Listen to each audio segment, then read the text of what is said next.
Bonjour. Suite à ma dernière vidéo, j'ai reçu un mail très intéressant de quelqu'un qui me parle de quelque chose qui lui arrive en me demandant si la peur qu'il éprouve alors est la peur de l'ego. Je résume, c'était un long mail, voilà. Donc,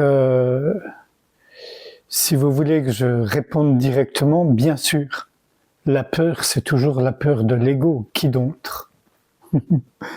Et ce qui est amusant quand je dis qui d'autre, c'est que l'ego n'existe pas réellement.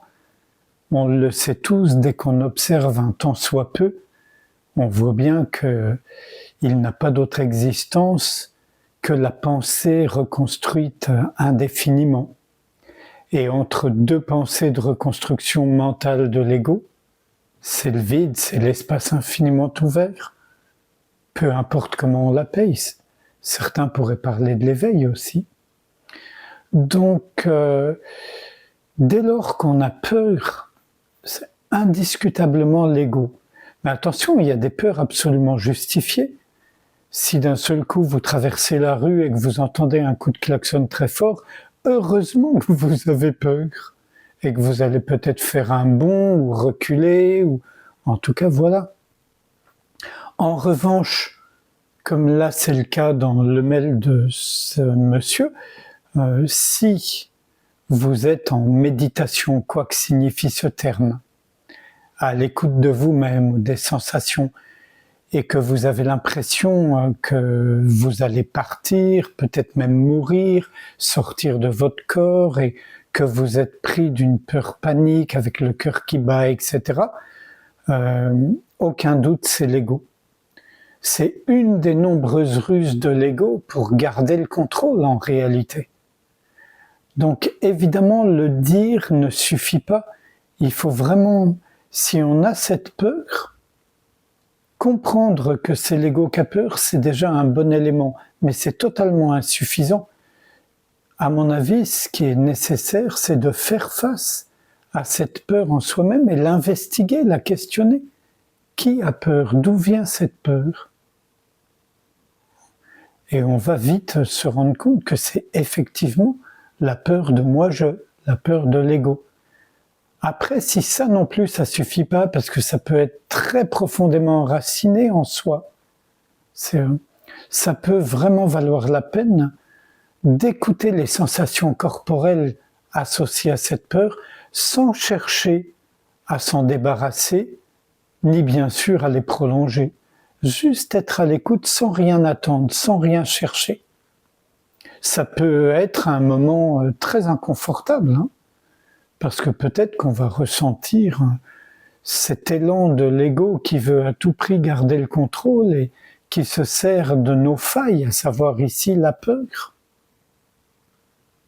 Alors on fait face, on laisse monter les sensations qui sont associées.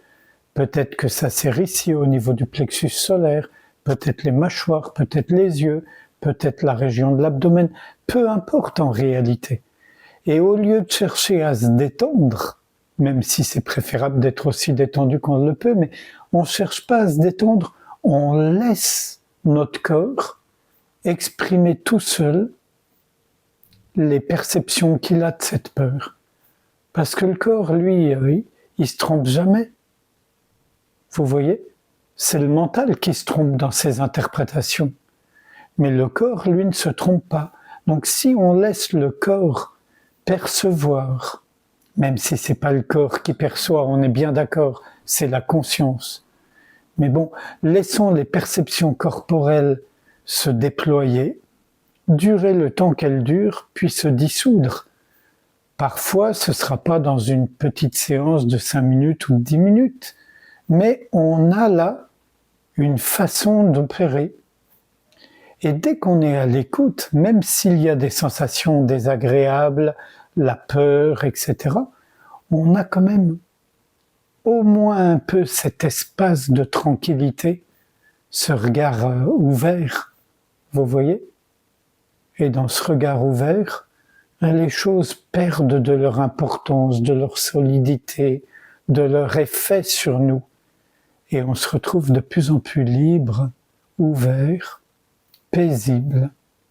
Et on peut avoir de l'agitation, des pensées, des sensations désagréables, et dans le même temps, être très tranquille et joyeux, parce qu'on se rend compte que tout ça se déploie et se résorbe en nous-mêmes, et non pas le contraire.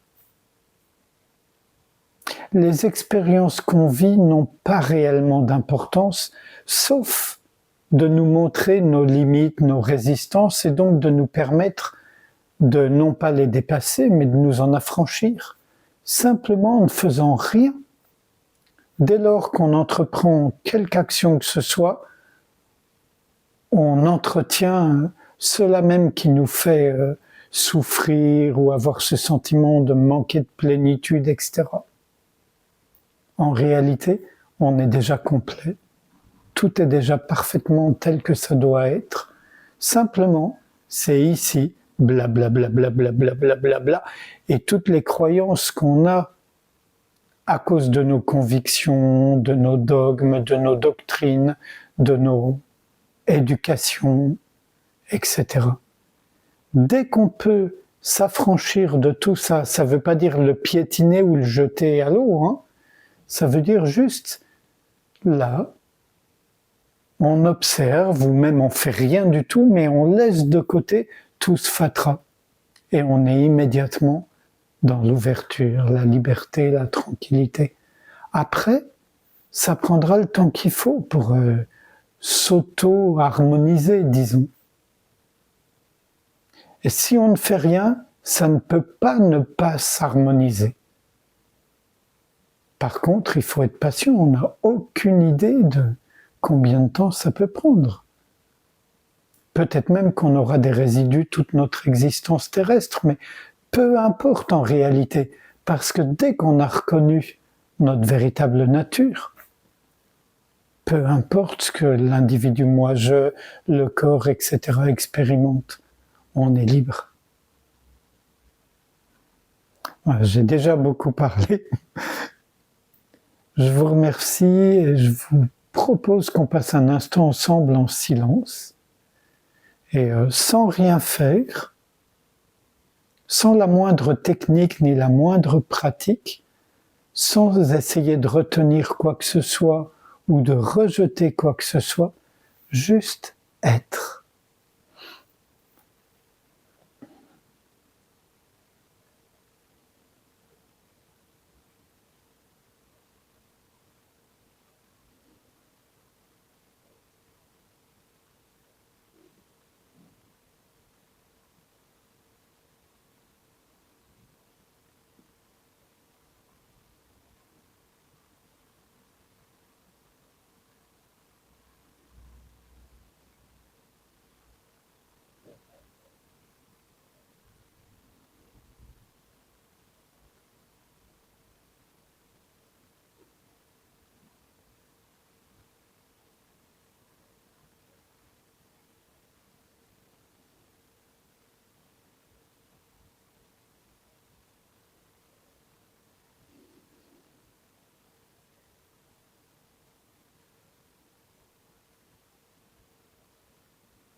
Je vous remercie.